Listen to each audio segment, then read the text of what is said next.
AACPS truly understands that the connection between parents and teachers and schools is really important for student success. On the high school level, parent-teacher conferences are changing just a bit now that we've added an additional day to the school calendar to make sure that that intimate connection can stay true throughout the school year. Well, on the high school level, we're going to talk a bit about what parent-teacher conferences used to look like and what they look like now. Who do we have with us today? Hi, I'm Gina Davenport. I'm the principal of Arundel High School. And I'm Maureen McArdle, and I'm the department chair for English. Ms. Davenport, can you tell us a bit about what parent-teacher conferences used to look like on the high school level? I would love to. Here at Arundel, and I believe at other high schools throughout the county, we had every quarter we would have an event in the afternoon for parents to drop by.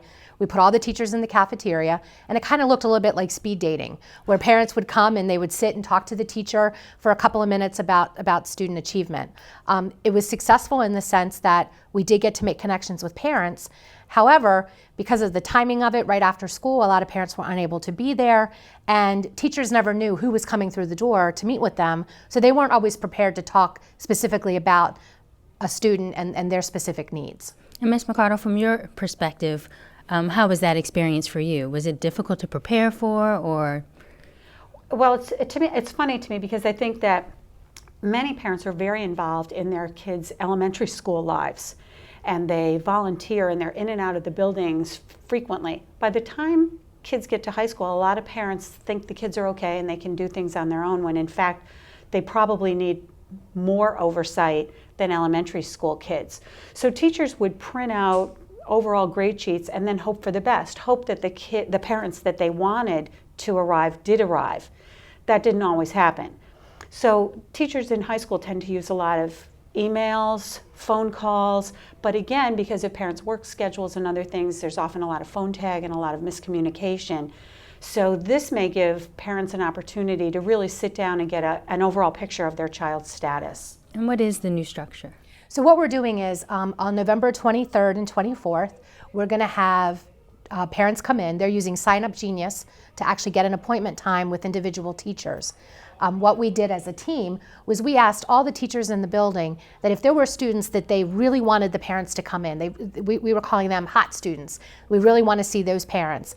They sent us those names, and administrators and counselors have been making personal phone calls to invite those parents and helping them sign up on Sign Up Genius so that all of that hassle is kind of alleviated.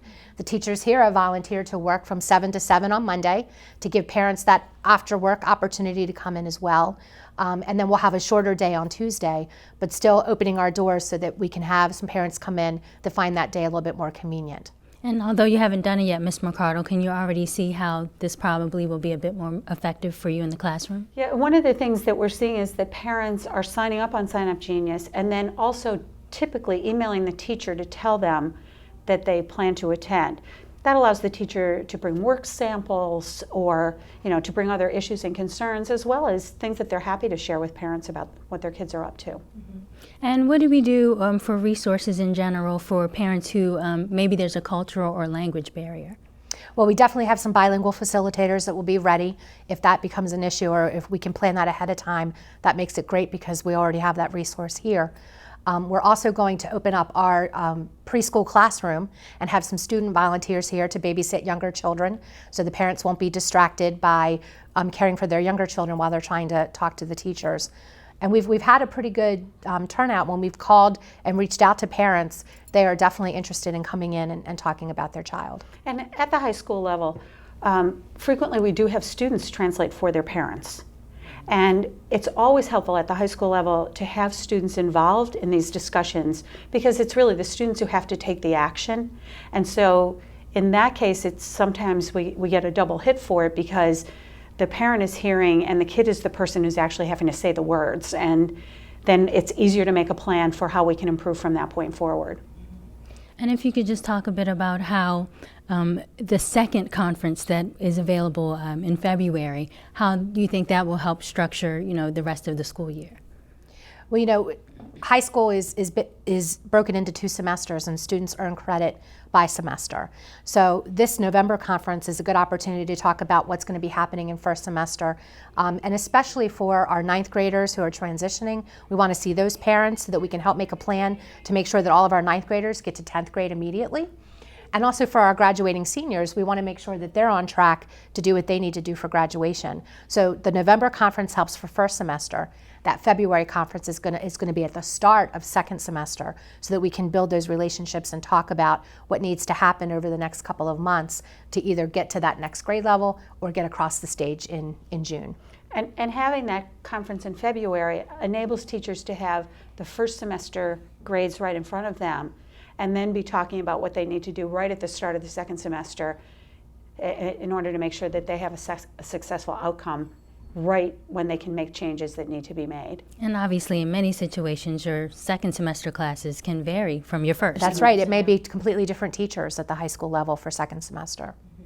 And then could you talk a bit about the resources that are in between, right? So parents who really had a great time meeting with their students, teachers this first conference, this first go around, and then you want to make sure they're really on top of it and helping their child achieve. What in between can they do to help? Well, we definitely want to keep those connections going and growing. Here at Arundel, we do Coffee with the Principal one Saturday a month, where parents can come in and we do a little bit of an educational piece, and then we open a forum to talk about issues that are impacting the school as a whole. And that's a way for parents to come in and just feel connected to the school.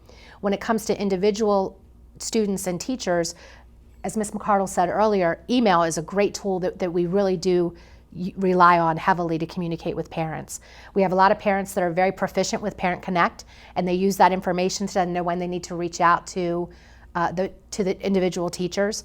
And our counseling department is always available to schedule intermittent conferences throughout the year. So if a parent wants to come in because of something they see on Parent Connect or something that they've noticed on a grade sheet that comes home, they have that ability to do that at any time. And I often refer to Parent Connect as Kid Connect at the high school level, because the kids often have access to that information and are on there sometimes more often than the parents are. So that is a great tool, and parents can email us with a Parent Connect message if they have a question about a particular grade. But because we don't have phones in our rooms, email is probably the best way for parents to connect with teachers. Sometimes parents do call. We take a message in the office, but the teacher might not see that until the next day. So at back to school night, we encourage parents to use all the vehicles to communicate with the teachers to make sure that they know what's going on with their kids. What would you say is good advice to give to parents to come prepared for a parent-teacher conference? What kinds of things can they bring to you or communicate with you that would help you have a really successful, meaningful conference? We know a lot about education. We know a lot about strategies in the classroom and curriculum, but parents really are the experts on their individual child. And if they can come in and tell us ways that we may be able to motivate their child in our classrooms, or come in to tell us about some issues that may be going on in the home that we could lend some support to make the student more ready for education or be able to access that better, that would be really helpful to us. And I think that when we have professional development this afternoon for our teachers, that's going to be a really important part of the message, is that we know what we need from the students, but the parents really do know their children, and we need to have that information and that partnership in order to be successful in the classroom. Yeah, and I think the partnership has to be all four of those stakeholders: parents, students, teachers, administrators, in order to help really understand what's going on with the whole kid. I mean, our students take 8 classes. That's a lot to manage. College students typically don't take 8 classes. And so if parents know that their students are not well organized or have other kinds of difficulties that we can help them with, then if we're all working together to solve the problem for the kid, and the kid is part of the solution, then we have a better chance of meeting our outcomes. Good. Is there anything else I'm missing in terms of making sure that this new alignment with making that school and family connection is met? Do you think there's anything essential to making sure that it'll be a successful transition? Go ahead. Well, this is something that elementary school parents are used to, but it's brand new for high school. So it's just that doing something that's different, it may take a while for parents to catch on to this as a new mechanism. I think there is enthusiasm. I think there is too, and I know that some parents are leery to come in because in the past, coming to school has meant bad news. But we're really prepared to collaboratively problem solve with families and to make sure that the students here are getting what they need so that they can be successful. And I just hope that parents will see this opportunity in that spirit and come and join us in this partnership so that we can advance their children. All right, well, high school students and high school parents, we are excited. High schools are ready to talk to you and make sure that connection stays true for student achievement.